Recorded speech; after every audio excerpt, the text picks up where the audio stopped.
Okay, so Hunter x Hunter is kind of amazing. Better than amazing.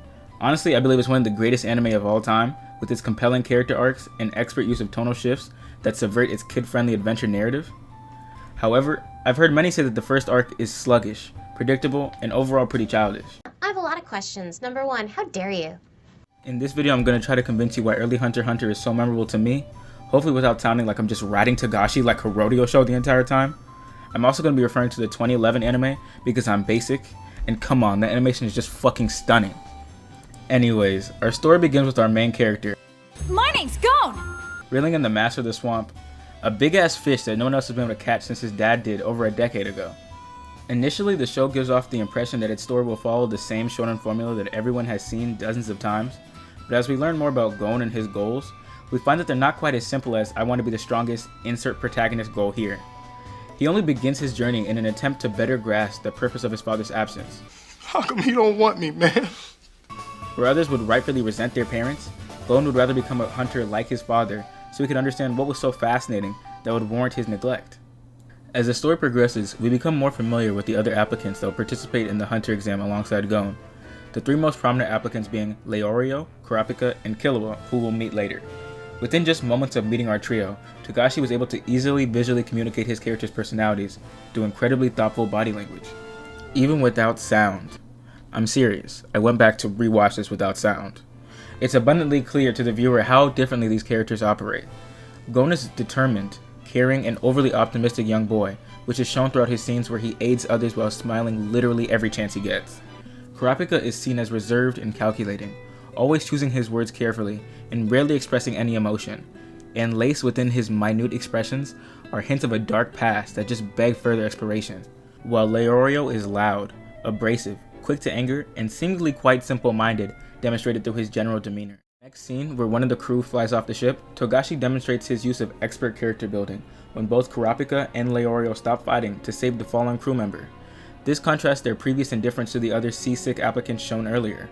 In doing this, it is conveyed to the audience that while these characters do have their own goals and proclivities, at heart they are good people willing to toss their egos aside to lend a helping hand to those truly in need. No problem. We're just glad to see you made it okay.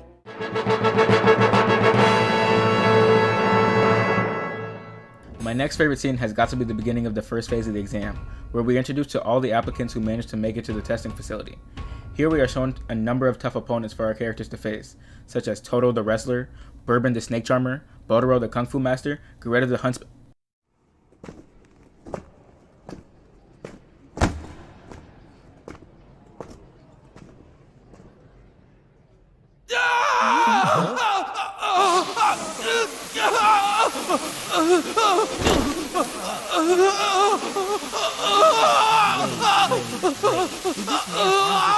Cherry blossom? My, how unusual. Seems this poor man's arms have turned into flower petals.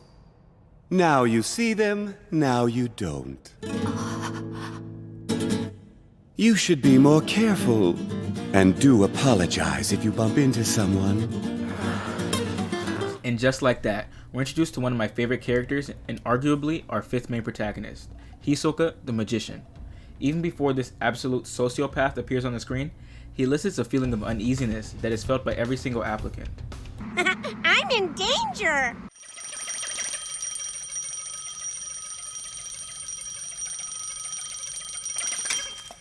Shortly after this, the first phase of the exam begins, and rather than being a simplistic fight or race, during the first phase, the applicants only need to follow their examiner. This is meant to test the will of the applicants, while weeding out the boastful and overconfident, specifically those who lack the mental fortitude to persevere even when they figuratively and literally are unable to see the light at the end of the tunnel. All while this is taking place, Gon meets Killua, another 12-year-old boy taking the exam. Which sounds unlikely as fuck, I know, but like I said, this is still a shonen, so just roll with me. Come on. Once Killua performs a sick-ass kickflip off his skateboard, he joins the marathon alongside Gon, intrigued by the unexpected presence of a peer within the exam. Quickly, their friendship begins to blossom, as they begin to play with each other's toys, their playful attitudes juxtaposing the stress the other applicants seem to be enduring. While short and seemingly insignificant, I feel this scene encapsulates the main tone of the Hunter exam arc and future scenes quite well. as applicants begin to drop like flies, their ambition vanishing, all hope of passing extinguished, as they are easily overtaken by two preteens, laughing and playing as if nothing is amiss, either ignorant or unsympathetic to the plight of their fellow examinees, subtly foreshadowing the stark contrast between these children's innocence and the harsh reality of the world in which these characters reside. As well as being another demonstration of an idea that the show often likes to present to its audience: those who lack in physical or mental ability, but more specifically the ambition to achieve their goals, are simply unworthy of the air they breathe. An exaggeration, true, but time and time again, the strong are given numerous advantages to succeed, while those of insufficient ability are simply left to die. From the applicants who perished in the first phase, the intervals at which the applicants are allowed to exit the boat, and the final tournament bracket that even the previous examiners had stated to be ridiculous for its obvious bias to the gifted.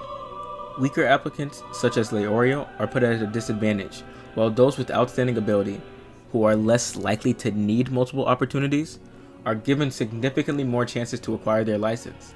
Chairman Netero even goes as far as issuing certain applicants double the amount of matches of their fellow examinees, effectively doubling their likelihood of passing. This is only touched on during this arc and easily overlooked due to the kid-friendly nature that it exudes.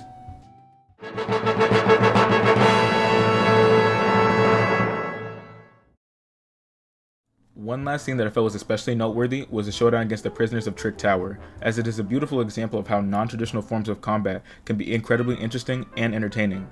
Kurapika had a fairly simple fight to the death that transitioned into Leorio's betting match, where he showed us that he had more than just two brain cells rattling around up in his head. Up until he throws it all away to cop a feel for some flat-chested anime titty. Yeah, that brother's starving.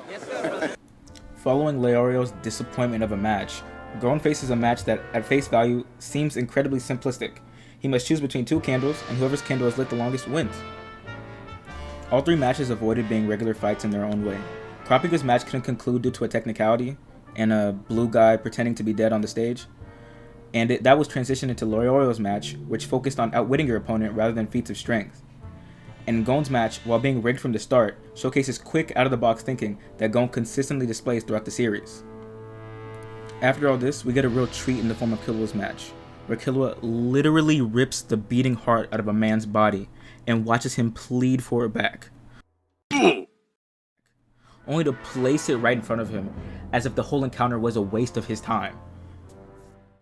In doing this, Togashi again communicates to his audience that raw combat ability, while extremely useful, isn't all that's necessary to become a hunter. They must be quick-witted and able to think creatively if they hope to attain their license, while also giving us a hauntingly unforgettable scene that builds upon Killua's character and foreshadows the events of the following arc.